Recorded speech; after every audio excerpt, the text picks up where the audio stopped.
This is me Adba Fatima. एक बार फिर मैं आप लोग की खिदमत में हाजिर हूँ एक नए सवाल के साथ और एक नए जवाब के साथ। क्या आपके साथ कभी ऐसा हुआ है या आपको ऐसा महसूस हुआ होगा कि आपके अंदर इस चीज़ की कमी है?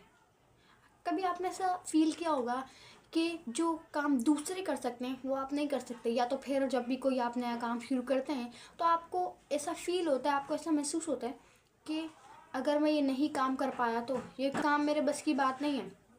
होता क्या है, अगर ये एहसास आपको भी फील हो रहा है तो इसका मतलब ये नहीं है कि आप अकेले हैं।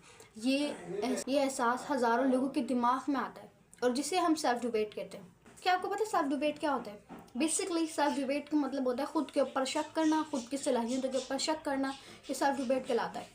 सेल्फ डिबेट जो होता है ना, हमारी सलाहियतें कम नहीं करता। Self debate I would say एक अलामत होती है जो हमें खुद की लिमिटेड सोच के साथ लड़ने में मदद करता है कि अपनी सलाहियतों के ऊपर, अपनी क्वालिटीज़ के ऊपर भरोसा ना करना और ये बार बार कहना कि मैं कुछ नहीं कर सकता। It is called self debate. आपके पास सब कुछ होने के बाद भी, सारी एबिलिटीज़ होने के बाद भी, सारी फैसिलिटीज़ होने के बाद भी आपने ये कहना कि मेरे पास तो कुछ भी नहीं है और जो भी है इनसे मैं कुछ नहीं कर सकता। इसका मतलब होता है कि आप अपने ऊपर शक कर रहे हैं, अपनी एबिलिटीज़ के ऊपर। क्या आपको पता है कि हम लोग अपने खुद के ऊपर, अपने खुद की सलाहियतों के ऊपर शक क्यों करते हैं? इसका सबसे पहला रीज़न होता है कि past criticism. Basically past criticism का मतलब होता है माजी की तनकीद। एक शख्स आपको आपके माजी में कहता गया कि आप कमज़ोर हो या आपके ऊपर तनकीद करता गया और आपको ये फ़ील करवाता गया कि आप कुछ नहीं हो। जब ऐसा होता है ना तो हमारा दिमाग इस चीज़ को कैच कर लेता है और इसी चीज़ को बार बार हमारे दिमाग में दोहराता रहता है और ये एहसास दिलाता रहता है कि हम लोग कुछ नहीं है। और यही जो होता है पास्ट क्रिटिसिज्म, वो I would say self debate को लीड करता है। तो पहला रीज़न होता है कि पास्ट क्रिटिसिज्म। जब हमें लोग कहते थे कि तुम नहीं कर सकते या तुम्हारे बस की बात नहीं है, ये सारी चीज़ें बार बार हमारे दिमाग इसको सीख लेता है और इसको बार बार हमारे जो आई वुड से सक्सेस के ट्रैक के बीच में लाता है और सेल्फ डिबेट को लीड कर देता है। और दूसरा सबसे मेन रीज़न होता है अनरियलिस्टिक एक्सपेक्टेशन। अनरियलिस्टिक एक्सपेक्टेशन का मतलब बेसिकली ये होता है कि आप किसी भी सिचुएशन से वो चीज़ एक्सपेक्ट कर लें जो रियलिटी में आई वुड से उसको करना नामुमकिन हो, रियलिटी में उसको बनाना मुमकिन हो।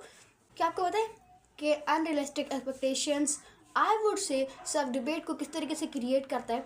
तो होता क्या है, हम लोग कोई भी काम, किसी भी काम को हम लोग बिल्कुल परफेक्ट करना चाहते हैं और अगर उसमें थोड़ी सी भी हमसे गलती हो जाए, होता क्या है, हमारा दिमाग शक में पड़ जाता है। कोई कहने लग जाता है ये मैं नहीं कर पाऊँगा।